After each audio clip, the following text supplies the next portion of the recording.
Monday, January 13th. It is Monday the 13th. This is where knowing how many B points you have is going to have an impact on your ability to volunteer or avoid volunteering. If you don't know your B points, well, that adds to the fun. This coming week, our plans are, I intro your speeches today. We're only going to get through like one or two of them because of all the talking we're going to have to do. Tomorrow, though, all of you guys talking the entire time. Wednesday, none of you talking, because we're going to go to the library and we're going to have a reading day, so we're just going to do library and reading. Thursday, back to you guys talking again, and I'm going to be assigning your first big speech for a grade. That'll happen next week. And then Friday, we have a quiz, but being as that I'm not really teaching anything this week, here's how the quiz works. It's connected to fables, but what we're going to be doing is having you read fables and then figure out what the moral is. Apparently, it's challenging. So to help you out, you get to work with a partner coming up on the quiz. And so I will be reading the fables out loud. I don't even make you read them with your own head. I read them to you. You just have to do the listening and the thinking bit. But then that'll be on Friday. So that gives you an idea for this week. And Ricardo, it is now time to kick you out to go take quiz. So when if you have your hand out over fables, you can take that with you. And then when you're done, you can come back in and find out how the speech thing works. Wow! Oh, I already figured out what it is. You're going to find out. There's no, I don't want to give it away. It's around that same time. It's about a minute-ish. As far as your guys' quiz went, the average grade was an 80%, I believe. I got 80. I got 93%. No, actually not 90. Okay. I got lucky. You don't need that. There's chairs out here. You're good. I think about 50% of our kids got an A or a B on it, which seemed to be overall pretty good. There were only a handful of questions we struggled on, one of them being the very first question. I know, I got that one right. So, the reason I'm putting it up at one is we got this wrong and struggled, where it said, what was the type of fable? Brinley, can you shut my door so we don't fight? It was traditional. There are only 3 types of fables. What are the 3 types of fables? Versus traditional. So then, looking at this one, it's not verse, which is modern or traditional, and there is going to be a hunter in there, but most kids weren't confused by that. Here's what bothered me. The most often wrong answer was moral. It said, what was the type of fable? And the most wrong answer was moral. Moral? I'm also confused. Who's slow enough to do an Aesop fable? And then 2 people just put down, I have no idea. So that just simply. Even the fact that was the most common over modern, made me smile. I was sure it was traditional. But I got the boat. Looking at the tortoise and the hare, which the fable taught. So this one came down to who followed the directions and actually looked at the handout. Because most of you just saw the fable about the tortoise and the hare without looking at the paper. If you looked at your paper, It tells you. this is what it looks like. It's a verse fable. And what's written at the top? Verse Because it's written as a poem. So then you just had to do that. But apparently most people just sort of went off their brain and put traditional, even though it was definitely not a traditional thing. So it came down to that whole directions thing, which we tend to People still are so struggle. slow. Jumping to number 7, this was the whole thing about motifs. This one was the tougher one because it required you to think, which some of you guys hate to do. And it said, why did we need to have motifs? How long are fables? Short. In the whole mountain, what is it we have to cut out? Exposition. What is exposition supposed to do? The character explain. So it's because they're so short, there's no room for character development, which is sort of what I went through and told you in class. So it had nothing to do with any of those other things on there. Although I did put my joke on there for those of you who were paying attention. I laughed so many times during it. Number 8 was another one that just went to how many of you guys can follow directions and read your notes. It said, which of these would not work as a good example? Well, we talked about all of them but one. Did we talk about pigs? What are they? Yeah. Mice are? Quiet. Goats? Hungry. Kangaroos? We did talk about it. So all you had to do was go through there and go, talked about, what the heck is he talking? There you go. That's all I need you to do is figure out which one we did not talk about. What are kangaroos like? Oh, they don't really, because while you were writing these stories in Europe, they didn't know kangaroos existed. Because they've never been to Australia yet. Then your grammar at the very end, I tried to make a little tricky, so if you just typed it straight into Google, it probably wouldn't help you. It was easy. Because it says, the evil teacher, Mr. Kyborg, trains bunny monsters to attack kids. If you just put in trains, it would tell you it's a noun. But that's not a choo-choo. That's talking about the action to coach something. And if it's an action, that makes it A verb. There you go. I got that one. So then I tried to do the same thing on the next one, And I looked where it it up. said, bunny monsters hate carrots, and no one really knows why these orange veggie sticks. So orange is telling you what color the veggie sticks are. If it's telling you the color, it's describing, Adjective. and that was why if you just typed in orange, it would tell you noun. But it also could say adjective. It could, but most kids weren't smart enough to do that. So I If I felt get So adjective. Again, if you did not do well and you want to resubmit, you can. I'm more than happy to give you a grade up to a C. If you're happy with your grade over here, go you. Hi. Oh, and those of you who still want grammar help, on my page, right below where it says previous week, there's a thing that says grammar I help. need grammar. It has a whole notes thing on there to help you out. It even has a handout that tells you all the prepositions. So in case we have a preposition one, you can look there to find it. Do I expect you to remember that? Nope. Am I telling you anyway? Yep. This way will I feel bad in the future? Nope. Nope. But now we can try to help you out. Wait, so we're gonna Speaking of not feeling bad, what's up, Nate? we're gonna have a preposition test in this. Yeah, we did. Okay. So, let's talk about speechy thing. Here's how our speechy thing is going to work. Hi, Brian. You have a Band-Aid? Yeah, just a second, I'll hook you up, because I have them over there. So, speechy thing. For this one, I understand that for some of you, you do not like giving speeches. So, our first speech is aimed at the fact that many of you don't want to give a speech. You are going to be in front of the room for 45 seconds. If you talk, that's even better. But for some of you, just standing in front of the room for 45 seconds is plenty. That's fine. The worst that happens, if you completely fall apart, is two things. One, you lose 3 B points. That is the worst your grade is going to be. The other one is you might be embarrassed. But embarrassment won't kill you, because I'm going to give you a story here in a moment about how embarrassment can't kill you, and we'll help you out from there. What it is I want you to talk about is a story. Whatever you want, a story of some kind. It can be a true story about you, it can be a completely made up story about you, or a completely made up story about someone else. It's just a story of some kind where you tell us the story. At 45 seconds, you're going to have to stop. The reason you're standing over there is so you can see the timer on the screen. If I had the seat here, you couldn't see the timer. Now, next round of speeches, you do have the option to stand here and not look at the timer and double your B points. But not everyone's ready for that yet. This first one, you're going to be standing over there so you get a chance to see it. As we go through, I will be giving you a word about 10 minutes before your speech that you have to use in your speech. The word's going to be a simple one. It'll be a noun, verb, adjective, something along those lines. Let's say that we have Nate go first, and I give him the word room. You can add any ending you want to it. You can make it rooms, rooming, roommate, bathroom. Any of those are fine as long as room gets used in there somewhere. Those of you who have green piece of paper and pen, your job is to figure out what word I gave to Nate. If you can figure out his word, you gain B points each time you can figure out the word I gave the kid. If Nate can give a speech and have you not figure out the word, he gets to gain B points instead. So that's sort of how the balance goes through. Now, at this point, I'm going to have to make the two of you move because I'm moving my camera over to there because I'm going to stand on the chair to give speechy thing. So I'm going to give an example. So glaring at me doesn't change it, but you're still going to have to move. And so home children, I'm getting ready to move the camera so you can see where it's going to be standing. But we're waiting on 2 slowpokes to get there. They're trying to race a snail. Currently, there's a snail and a sloth beating them in this race. Yeah, you can leave your stuff there. You just need the green piece of paper and the pen. And apparently for Avery, a big pouty face. Snail losing! That's not fine.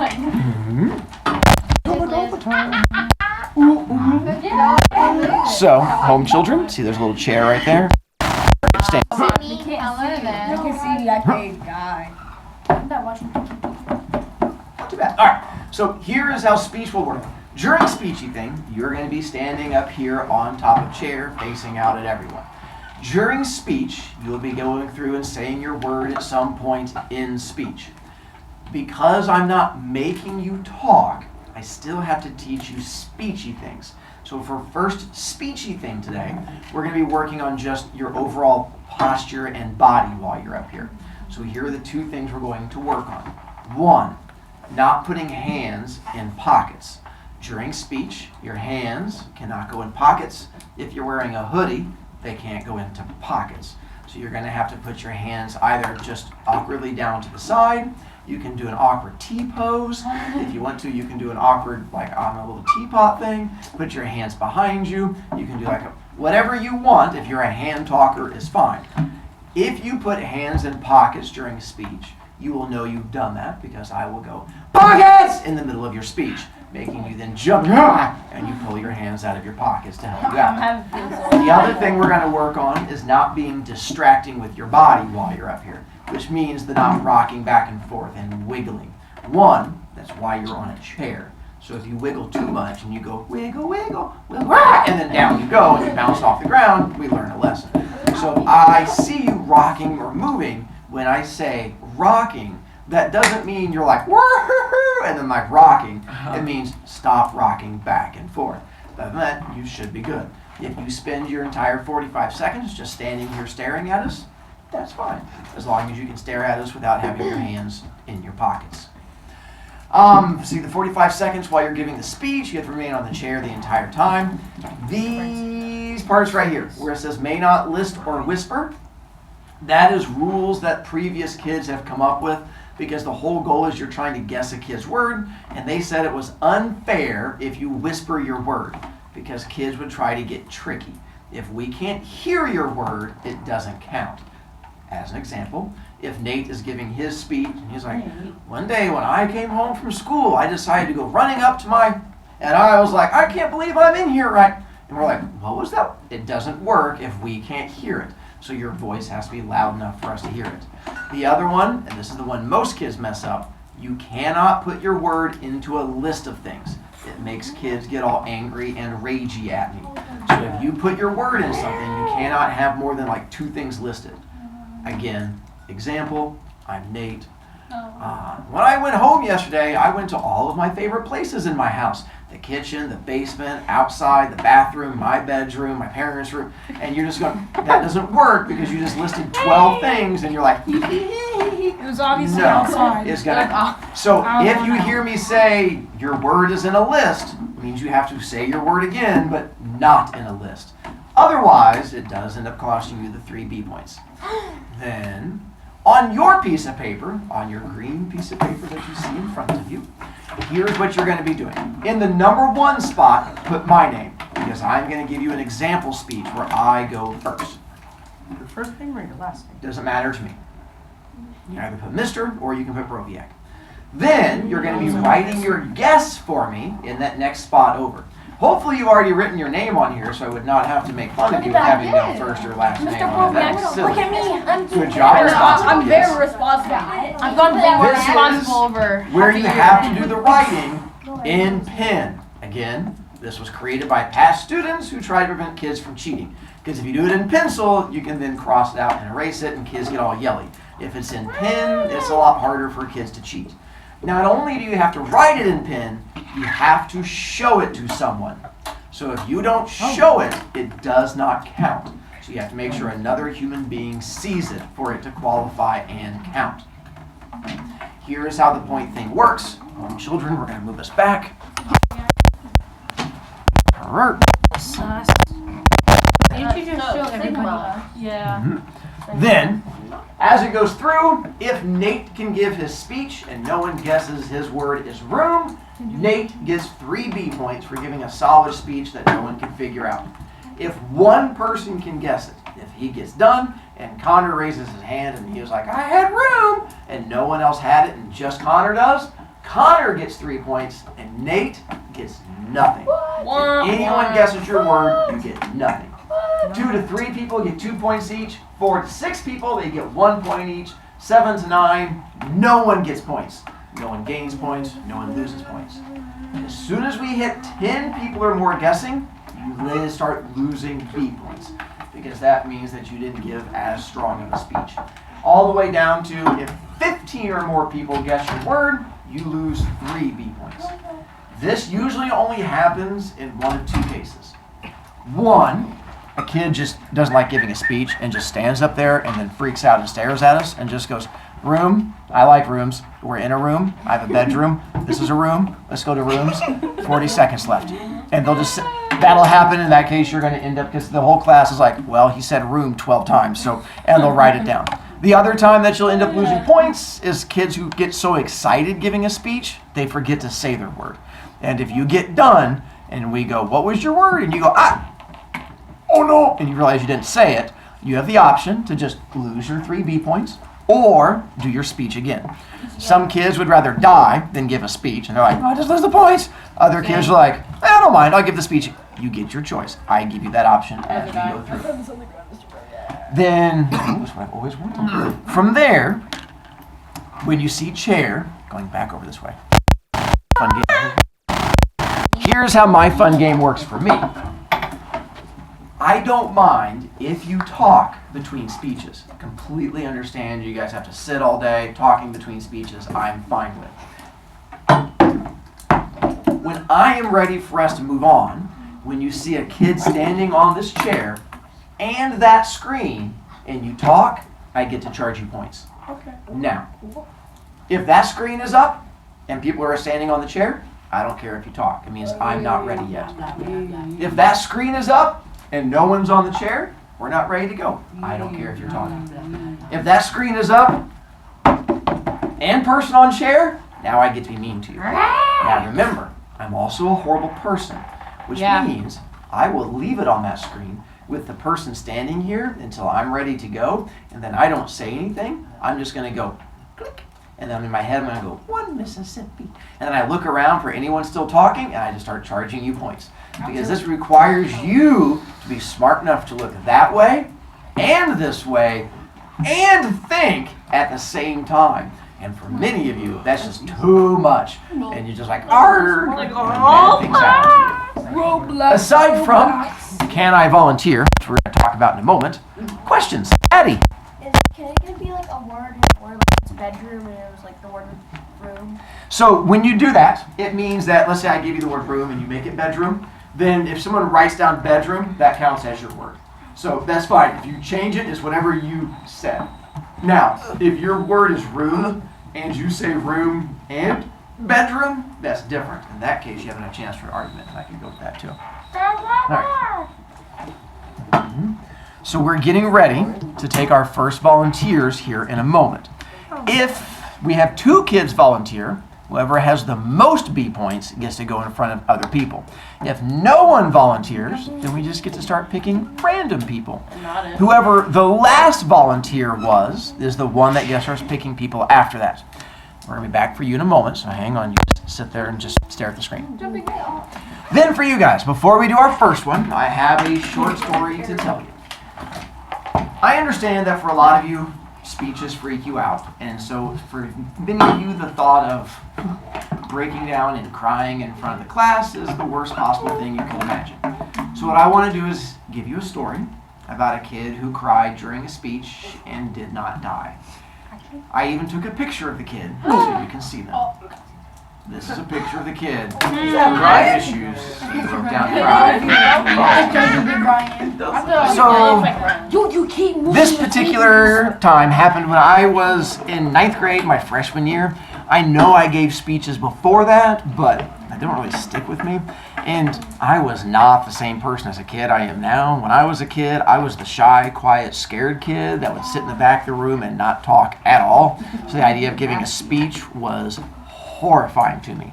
But freshman year, I had a first period English class, and we had to give what was, you guys know what a persuasive speech is? Yeah. So we had to do a persuasive speech where we had to convince somebody of something. We got to pick our own topics.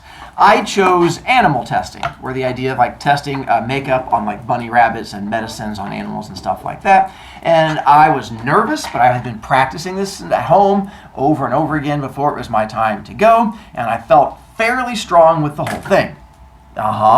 When was this photo taken? my Ninth freshman grade, year, wow. whatever that was, Like, 91, right around there. Dang, 91. My mom was BC. 4. That's how time works. Most of my mom was 4. My mom was born that year. 91. My mom was 91 is how crazy speeches. I was just asking. Not bringing this with me this time. Yes. You might not have heard this before, but I'm old. I've mentioned that once or 50 times in class.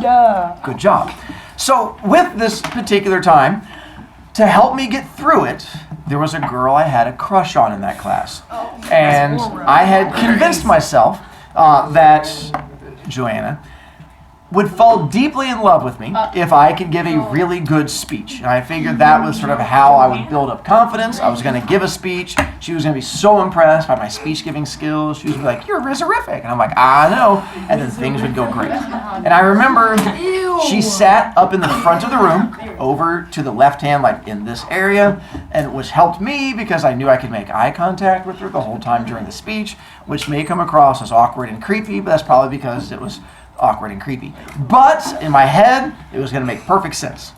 So I stand up, I'm giving my speech, things are going great. I keep making eye contact with Joanna, where I'd like look down at her, and she just keep looking at me, and I'm like, all right, we're going along well. And I got a little over halfway through. I had passed the part about testing chemicals on rats and about testing makeup on bunnies, and the part I was getting to, and still remember it to this day, was about what's called veal. It's a type of baby cow that they use to make food out of. It's really expensive steak. And I didn't know why it was expensive as a kid, but now I know. Veal, like veal parmesan and veal steaks you get at expensive restaurants, are made from baby cows. But the more a cow exercises, the tougher the meat becomes. So in order to make really tender meat, you want to make sure that your cow doesn't exercise. And to make sure the baby cow doesn't exercise, they had a really horrible way of doing it. As soon as the baby cow is born, before it gets a chance to run around, they shove it into a cage. And the cage is smaller than the cow, so the cow can never stand up. But then they put in front of it, seem like those gerbil bottles that have like the little metal thing. They put one of those things in the front of it that has a whole bunch of these high-fat nutrient things in it. And the little baby cow just sits in this little cage and just gobbles the little stuff and becomes like a giant fat cow balloon. And then when you kill the cow, this little baby cow, it then makes super soft meat because the cow has never moved around, but is horribly mean to it. So I was just getting to that part. And I knew this was like one of the big parts of my thing because it was like all full of emotion.